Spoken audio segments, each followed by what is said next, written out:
Inspector સાહેબ DG સાહેબના આદેશથી કોઈ પણ જવાન જે દેશ માટે પોતાની સેવા અર્પણ કર્યા હોય એ ચાહે બીએસએફ હોય, સીઆરપી હોય, સીઆઈએસએફ, એસએસબી, આઈટીપી, આસામ રાઇફલ, આ તમામ જવાનો દેશની સરહદ અને આંતરિક સુરક્ષામાં પોતાનું યોગદાન આપ્યું હોય છે, જેથી આ એસઓપી પ્રમાણે, નીતિ નિયમ પ્રમાણે ઇન્સ્પેક્ટર સાહેબ એમને એક સન્માન, જે એક સૈનિકને સન્માન મળવું જોઈએ એના માટે ડીજી સાહેબ તરફથી અહીંયા આગળ આવેલા છે. અને આપણે આજુબાજુમાં કોઈ પણ આવું કોઈ સૈનિક હોય, આપણે જ્યારે દેશના જવાનો આપણા માટે આટલું જો હોય કર્યું હોય તો આપણી પણ ફરજ છે કે આજુબાજુમાં તમામ ક્યારે પણ આવી ઘટના થાય તો આ એક સંગઠન અમારું જે રાજ્ય સરકાર કે કેન્દ્ર સરકારે આર્મીના જવાનો માટે તો બધું સુવિધાઓ છે, કલ્યાણ પણ બધું, આપણા આ જવાનો માટે બેનની કોઈ દુઃખ તકલીફ સમસ્યા માટે કોઈ વ્યવસ્થા નથી.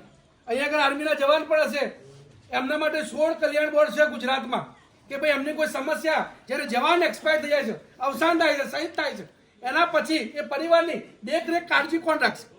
તો એમના માટે કલ્યાણ બોર્ડ હોવું જોઈએ કે ના હોવું જોઈએ? આપણે એક શહીદ, વીર શહીદ જવાનના શ્રદ્ધાંજલિમાં એમને સાચી શ્રદ્ધાંજલિ ત્યારે જ આપી શકશું કે જ્યારે ગુજરાત જે દેશના આઝાદી કરાય આ જવાનો પણ ન્યાય મળવું જોઈએ. તમારી તમામને વિનંતી છે કે આપણે આ ફેસબુક, યુટ્યુબના માધ્યમથી, કેમ કે ન્યૂઝ ચેનલને જો આ બતાવવું હોય તો કેટલાય લાખો રૂપિયા લે એવા જવાન જોડે પૈસા ના હોય, પણ આપણે જો બધા જ સમાજના માણસો, કોઈ પણ સમાજનો દીકરો દેશ માટે શહીદ થાય તેનો શહીદનો દરજ્જો હોવો જોઈએ. પણ આપણા જે બીએસએફ, સીઆરપીએફ, આ જે પેરામિલિટરી જવાનો સરહદ અને આંતરિક સુરક્ષામાં યોગદાન આપો, પણ એમના શહીદનો દરજ્જો નથી. આ અન્યાય કહેવાય કે ના કહેવાય? એમના શહીદનો દરજ્જો તો હોવો જોઈએ. તો એના માટે તમામને વિનંતી કરું છું કે એક ચેનલના માધ્યમથી સરકાર સુધી અવારનવાર આ વાત પહોંચાડતા હોય છે ને, મને પૂર્ણ વિશ્વાસ છે આપણા યશસ્વી અને આપણા માણસાના ગૃહમંત્રી જેના અંડરમાં ફોજ આવે એટલે અમિતભાઈ ચૌધરી, આપણા જે એક્સ એમએલએ આપણા સમાજના હોય તો આપણે એમને પણ કહીએ, જીએસ કાકાને પણ કહીએ, પણ આપણે આ વાત જ્યારે અમિતભાઈ સાહેબ આપણા કાકા કહેવાય એમ એ આજે ગૃહમંત્રી છે, તો આ પ્રશ્ન સોલ્વ થવું જોઈએ કે ના થવું જોઈએ? આપણે તમામ વતી ત્યાં વિનંતી કરશું ને વિડીયોના માધ્યમથી આપ લોકો લાઈક, કોમેન્ટ જેમને આવડતું હોય ચોક્કસ શેર કરજો. દીપેશ પટેલ પેરામિલિટરી આ યુટ્યુબ ચેનલ છે, એ યુટ્યુબ ચેનલ નથી, આપણા દેશના જવાનોને ન્યાય અપાવવાની એક ચેનલ છે, એમાં બીજું કોઈ કન્ટેન્ટ નથી.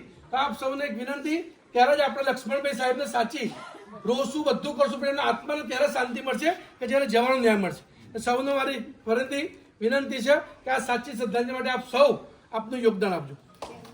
જય હિન્દ, જય ભારત, ભારત માતા કી જય, ભારત માતા કી જય, ભારત માતા કી જય. વીર શહીદ લક્ષ્મણભાઈ, વીર શહીદ લક્ષ્મણભાઈ, વીર શહીદ લક્ષ્મણભાઈ.